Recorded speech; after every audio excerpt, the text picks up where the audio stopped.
Okay, today we're going to be changing door hinges on the Jeep. And if you can see, when you're opening and closing the door, I don't know if you can tell, you can see the play in there.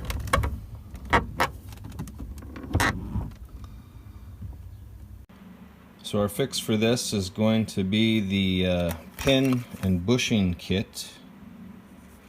And the application is for the Jeep Grand Cherokee 1998 to 94. And that's what we're going to be using to repair those hinges. The next step is to figure out how we're going to remove the existing pins.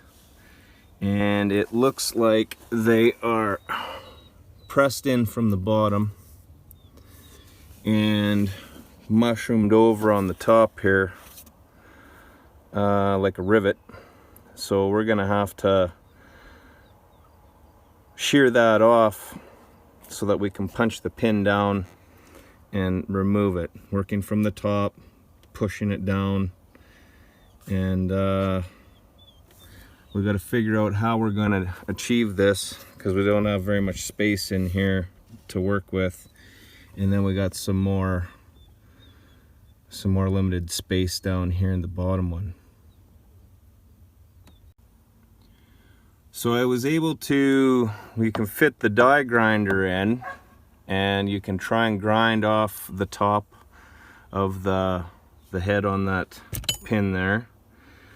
But what I ended up doing was I just ended up using a chisel and chiseling the head off. And once I had the head chiseled off, then I came in with the punch and, you know, hammer the pin down. But as you can see right here, I can't get the punch in very far, right? So it only went down just a little bit, but it was enough to drive the pin down far enough that I could get a pair of vice grips on. So you just get a pair of vice grips on there and tighten that down, and then I just use a hammer and a dull chisel against the vice grips to work this out. So it hammered that down and get that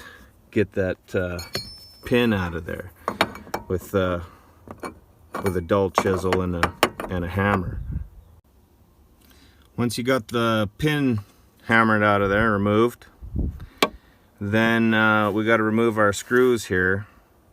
And the whole problem of this is that the hinge is welded to the door. And other vehicles, it's bolted to the door, so you could remove the whole hinge and then you could repair it, replace it. But we're not able to do that here. So we're going to take these bolts out of here, and those are going to be 10 millimeter. So you take those out, and then you can slip this part of the hinge out, and now we can go and we can replace those bushings in the shop, and then we can come back and reinstall this with the pin. So we got the hinge and the vise here, and I start off going to use a blunt chisel, and we're going to hammer that down flush with the end here. Once we've achieved that, I come back in with another blunt punch, and just to hit the lip, you just want to grab the lip on there, and you're going to hammer that bushing out. And if we look over here, here's a comparison of the worn out bushing and the new one that's in the kit there. And we take one of the new bushings, and it actually just slips right in there. It's not even a press fit, just slips in there loose. Once we've put both of these in there, we reinstall the hinge, and then we press the pin in from the bottom so that it can be hammered out from the top in the future if that's what needs to happen. Once you've got the bushings in.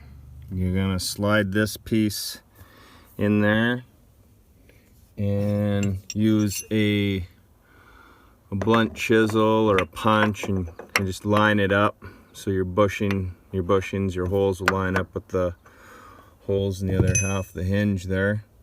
As you can see, you can't come from the top.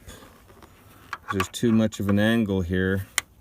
You can't put it in from the top, so you're forced to put it in from the bottom.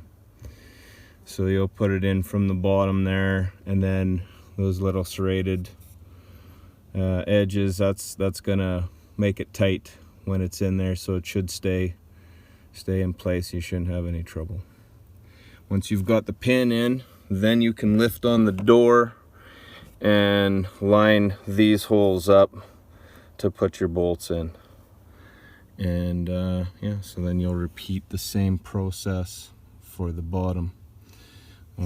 Cutting off the top of the pin, driving it down, using them vice grips on the bottom, grab it, use another blunt chisel and hammer against the vice grips to force that out of there, and then unbolt your bolts here, remove this, change the bushings, put it back in, put your pins in. So we're running into some troubles trying to get this bottom pin out of there. You're able to unplug your wiring. So I've unplugged the wiring to try and get that out of the way so I can get my punch in there and try and drive that pin down. And the problem is that down at the bottom here, it's hitting. If it wants to come straight, it's going to hit in there, and it's not going to want to come out. So I've removed these two bolts here, try to give me some more wiggle room, and push that away and try and take it out on an angle.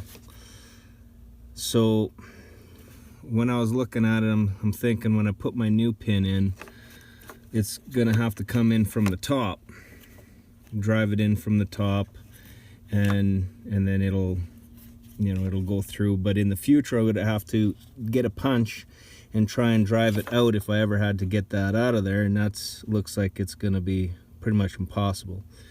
And I don't want to have to remove the door to do the repair, because I want to make it so it's just easier and quicker to fix. So the solution I came up with is I found these 3/8 bolts here with an Allen head on the end, and I'll put that in there. I've put one in the top, and there's gonna be another 5 thou clearance difference from this bolt to the pin, but I think that's acceptable. And so you just use a nylon locker nut on the top. Now it's not going to come off of there. And put a bolt on the top, put a bolt on the bottom there. Those are your pins. And another thing, in the future, if you wanted to, you could disconnect your wiring here. You can unplug that. You can remove your 2 bolts from the top and the bottom. And then you can remove your doors, just like the guys do on the Wranglers.